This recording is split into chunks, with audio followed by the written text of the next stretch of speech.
आरक्षणाचा अर्थ असा आहे की ज्यांच्याकडे पुरेशी साधनं नाहीत त्यांना प्रत्येक क्षेत्रात समान संधी देणं.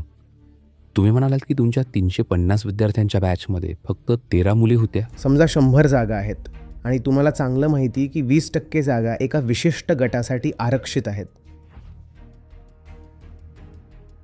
तर तुम्ही अजूनही 100 जागा आहेत असं का मानता? उरलेल्या 80 जागांसाठी लढा ना. तुमची स्वतःची पातळी वाढवा. हा मार्ग खूप वाईट आहे. या मार्गाने जाऊ नका. अगदी फेमिनिस्ट नरेटिव्ह सुद्धा स्वतःला तू माझं नुकसान केलंस, आता मी तुझं करेन. इतिहास सांगतो की तू मला काही गोष्टी नाकारल्यास, आता मी तुला काही गोष्टी नाकारणार. हे तुम्हाला कुठेच घेऊन जाणार नाही. जर प्रत्येकजण नुकसान भरपाई मागायला लागला तर मग ती नक्की देणारं कोण उरणार? आरक्षणाचा अर्थ असा आहे की ज्यांच्याकडे पुरेशी साधनं नाहीत त्यांना प्रत्येक क्षेत्रात समान संधी देणं. तुम्ही म्हणालात की तुमच्या 350 विद्यार्थ्यांच्या बॅचमध्ये फक्त 13 मुली होत्या. 2020 मध्ये भारत सरकारने IIT-मध्ये मुलींसाठी 20% आरक्षण देण्याचा निर्णय घेतला. मग आपण मुलींना हे आरक्षण का देतोय? आपण असं मानतोय का की त्या हे स्वतःहून क्रॅक करू शकणार नाही, की आपण फक्त या संस्थांमध्ये संख्या वाढवण्यासाठी हे सगळं करतोय? हे बघ, हे सगळे तात्पुरते उपाय आहेत, बरोबर? आरक्षण आणि हे सगळं.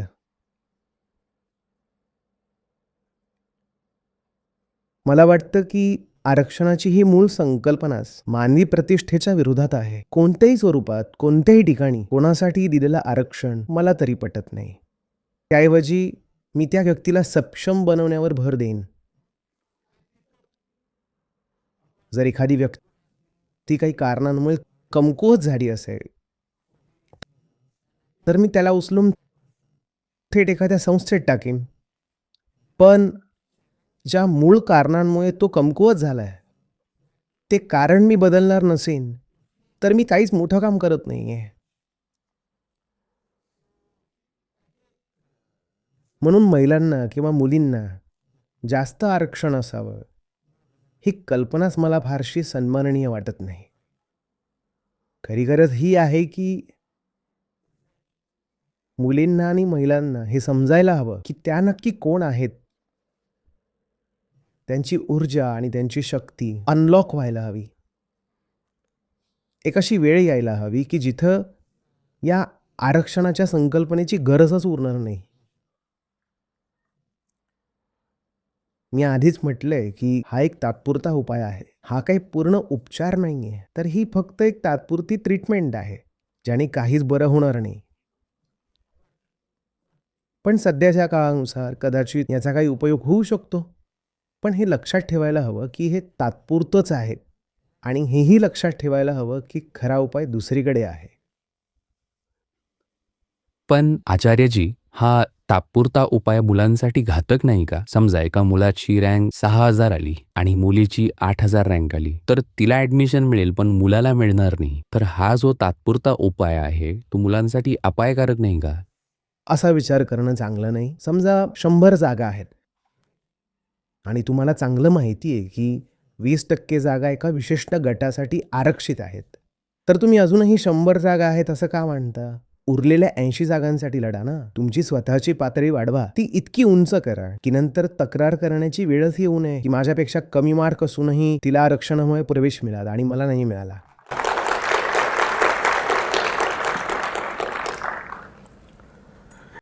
सगळ्यात आधी पुरुष असो वा स्त्री, स्वतःला बिचारा समजणं बंद करा. आपल्याला स्वतःला पीडित म्हणून घ्यायला खूप मजा येते. कारण एकदा का तुम्ही स्वतःला पीडित मानलं की तुम्हाला नुकसान भरपाई मागण्याचा हक्क मिळतो असं वाटतं. हा मार्ग खूप वाईट आहे. या मार्गाने जाऊ नका. अगदी फेमिनिस्ट नरेटिव्हमध्ये सुद्धा स्वतःला पीडित दाखवण्याचा प्रयत्न होतो. मी पीडित आहे म्हणून मला काहीतरी द्या. खरं तर आपण आयुष्यात कधी ना कधी पीडित असतोच. पण नुकसान भरपाई मागणं हे सन्माननीय नाही. हे मानवी स्वभावाच्या विरोधात आहे की एखाद्या लहान मुलासारखं रडत बसायचं आणि म्हणायचं की जगाने माझ्यासोबत वाईट केलं, आता तुम्ही हे सगळं नीट करा. तुमची स्वतःची ताकद कुठे गेली? तुम्ही कुठे आहात? उठा आणि आव्हान द्या. Rise and challenge. म्हणूनच मी कितीही प्रयत्न केला तरी या विक्टिमायझेशन किंवा अन्यायाच्या कथांशी सहमत होऊ शकत नाही. तुमच्या संमतीशिवाय शतकानुशतकं तुमच्याशी कोणी चुकीचं कसं वागू शकतं? या व्यवस्थेत तुमचाही काहीतरी वाटा होताच. मग तुम्ही त्याबद्दल का बोलत नाही? तुमचा खरा शोषक बाहेरचा कोणी नाही आहे, तर तुमची स्वतःची भीती, लालसा, असुरक्षितता आणि अज्ञान आहे. पण तुम्ही या आतल्या शोषकाबद्दल बोलत नाही. तुम्ही फक्त बाहेरच्या अन्यायाबद्दल बोलता. आणि तुम्ही जेव्हा बाहेरच्या अन्यायाबद्दल बोलता तेव्हा तुम्हाला काही फायदे मिळतात. कुणीतरी येऊन म्हणेल की अरे रे, तुमच्यासोबत खूप चुकीचं झालंय, म्हणून तुम्हाला इतकी नुकसान भरपाई मिळायला हवी. पण याने तुमची क्षमता वाढत नाही. तुम्ही काही नुकसान भरपाईच्या पैशावर जगण्यासाठी जन्मलेले नाही आहात, बरोबर? आपण का जन्माला आलोय? पुन्हा एकदा मूळ सिद्धांताकडे जा. आपण अस्तित्वात का आहोत? आपण मुक्तीसाठी अस्तित्वात आहोत, नुकसान भरपाई शोधण्यासाठी नाही. तुम्हाला समजतंय का हे? आपलं खूप असं वागणं, मग तो पुरुष असो वा स्त्री, हे अशाच प्रतिक्रियांनी ठरलेलं असतं. कोणीतरी माझ्यासोबत चुकीचं केलंय, म्हणून आता मला अधिकार मिळालाय की मी त्याचं पारडं फिरवावं. तू माझं नुकसान केलंस, आता मी तुझं करीन. इतिहास सांगतो की तू मला काही गोष्टी नाकारल्यास, आता मी तुला काही गोष्टी नाकारणार. हे तुम्हाला कुठेच घेऊन जाणार नाही, कुठेच नाही. आपल्या खऱ्या स्वरूपाची जाणीव झाली की जी शक्ती जागृत होते तिची बरोबरी कोणतंही आरक्षण किंवा नुकसान भरपाई करू शकत नाही. त्यापेक्षा ती ताकद जागृत करा. या एकाच नाण्याच्या दोन बाजू आहेत. एक गट येतो आणि म्हणतो की आम्ही पीडित आहोत म्हणून आम्हाला आरक्षण द्या. आणि जसं तुम्ही त्यांना आरक्षण देता, दुसरा गट उभा राहतो आणि म्हणतो की अरे, आमच्या सगळ्या जागा गेल्या आणि आमचा कट ऑफ त्यांच्यापेक्षा खूप जास्त आहे, आता आम्ही पीडित आहोत. मग आता आम्हाला काय हवं आहे? आम्हाला पण नुकसान भरपाई हवी आहे. तर नक्की देणारा उरणार कोण? जर प्रत्येकजण नुकसान भरपाई मागायला लागला तर नक्की देणारा उरणार कोण? आपण या प्रश्नांचा विचारच करत नाही. नुकसान भरपाई मागू नका. जरी तुम्हाला वाटत असेल की कोणीतरी तुमच्यासोबत चुकीचं केलंय, तरी त्याला मोठी गोष्ट बनवू नका आणि स्वतःला सांगा की तू माझ्याकडून बरंच काही हिरावून घेतलंस, आता मी तुला दाखवतो मी कोण आहे. तू माझ्याकडून 10 गोष्टी घेतल्यास, यामुळे माझी जिद्द अजून वाढली आहे आणि आता मी 100 गोष्टी मिळवून दाखवीन. उलट त्याचे आभार माना की त्याने तुमच्या 10 गोष्टी हिसकावून घेतल्या. तू जर तसं केलं नसतं तर माझी शक्यता जागृत झाली नसती. मी ते चॅलेंज स्वीकारलं नसतं आणि एवढा मोठा झालो नसतो. आयुष्यात असा दृष्टिकोन ठेवा. या वर्षीच्या महिला दिनाची संकल्पना स्त्री पुरुष समानता अशी आहे. पण तरीही समाजातल्या प्रत्येक क्षेत्रात असमानता आहेच. तुम्हाला वाटतं का की शिक्षणामुळे ही दरी कमी होऊ शकते का? आणि आपल्या शिक्षण पद्धतीत काय बदल करायला हवेत जेणेकरून आपण एका सुसंस्कृत आणि समानतेवर आधारित समाजाकडे वाटचाल करू शकू? मी पुन्हा तेच सांगेन. तुम्ही प्रश्नांची एक तयार यादी घेऊन आला आहात. स्त्री पुरुष समानता हे खूपच सामान्य ध्येय आहे. मी पुन्हा सांगतो, हे खूपच सामान्य ध्येय आहे. स्त्री पुरुष समानता म्हणजे कसं आहे माहिती आहे का? जणू एखादी मादी चिंपांझी म्हणते की तो नर चिंपांझी आहे आणि मला त्याच्या बरोबरीचं व्हायचं आहे. हे ऐकायला खूप गौरवास्पद वाटतंय का? समानता मागू नका. पुरुष मूर्ख आहेत. तुम्हाला त्यांच्या बरोबरीनं का चालायचंय? तुम्हाला त्यांच्यासारखं का व्हायचंय?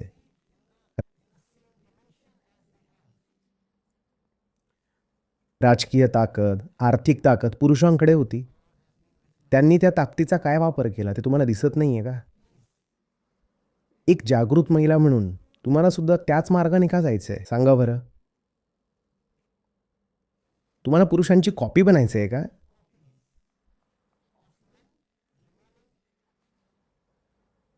बायोलॉजिकली स्त्री आणि सायकोलॉजिकली पुरुष असं बनण्याचा प्रयत्न कशाला करायचा? तुम्हाला हेच बनायचं आहे का? नाही.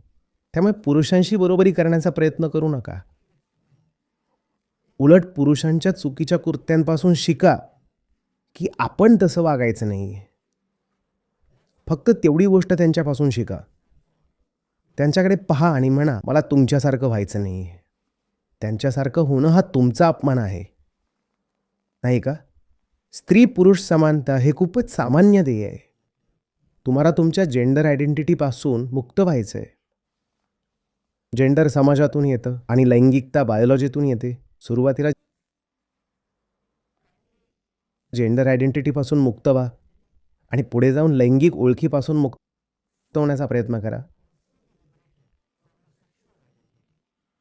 आपण यासाठी इथं आहोत. हेच आयुष्याचं खरं उद्दिष्ट आहे. पिढ्यानपिढ्या पुरुष ज्या खड्ड्यात पडत आहेत त्याच खड्ड्यात आपण पण पडावं, हे आयुष्याचं उद्दिष्ट नाही आहे. आपण यासाठी इथे आलेलो नाही आहोत.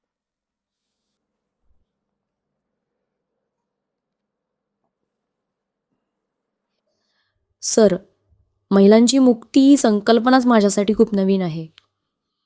जेंडर इक्वॅलिटी सारखी साधी गोष्ट जी की महिलांच्या मुक्तीच्या तुलनेत खूप छोटी गोष्ट आहे, मला याबद्दल खूप उशिरा समजलं. उद्याच्या मुलांना हे लहानपणीच समजावं यासाठी काय करता येईल? शिक्षण हाच मार्ग आहे. दुर्दैवानं आपल्या शिक्षणात फक्त भौतिक गोष्टींवर लक्ष दिलं जातं. जगण्याच्या शारीरिक बाजूवरच सगळा भर असतो. आपल्याला आयुष्याच्या इनर डायमेन्शनवर लक्ष देण्याची गरज आहे. मी जे बोलतोय ते मुळात वेदांत आहे. वेदांत म्हणजे खूप काही प्राचीन आर्यकालीन संस्कृत श्लोक नाहीत जे तुम्हाला समजणार नाहीत. हा वेदांत आहे. वेदांत ही खूप जिवंत गोष्ट आहे. तो तुम्हाला सांगतो की आयुष्यात पुढचा निर्णय काय घ्यावा. तो सांगतो की कसं जगावं आणि हेही सांगतो की तुम्ही नक्की कोण आहात. अशा शिक्षणाची आपल्या शाळा, कॉलेज, विद्यापीठांमध्ये गरज आहे. जर फॉर्मल सिस्टम हे देऊ शकत नसेल किंवा समायोजित करत नसेल तर आपल्याला अनौपचारिक मार्ग शोधावे लागतील. अनौपचारिक या अर्थानं की सरकारी व्यवस्थेच्या बाहेरचं. मी तीच करण्याचा प्रयत्न करतोय. आता जे इथं चालू आहे, तुमच्यासमोर जी पुस्तकं आहेत हे तेच आहे. अशा प्रकारची पुस्तकं खरं तर आपण 8वी किंवा 10वीत असतानाच वाचायला हवी होती.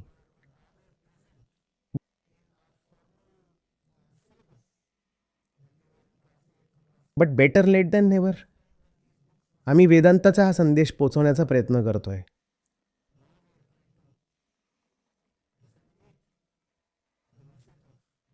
आणि जेवढं मी पाहू शकतोय हाच एकमेव मार्ग आहे. That is the only way. गुन्हेगारीचं प्रमाण कमी करण्यासाठी प्राथमिक अभ्यासक्रमात लैंगिक शिक्षण, सेक्स एज्युकेशन समाविष्ट करण्याबद्दल तुमचं काय मत आहे? पहा, आपण स्वतःला सुसंस्कृत आणि सभ्य म्हणतो म्हणून आपण काहीशा वर्तनाला गुन्हेगारी म्हणतो. पण आपण त्यांना काही नाव दिलं तरी ते वागणं मोठ्या प्रमाणावर सुरूच आहे, बरोबर? कारण हे वागणं जंगलात अगदी सामान्य आहे. मी वारंवार जंगलाचा संदर्भ देतो कारण ही प्रवृत्ती तिथूनच येते.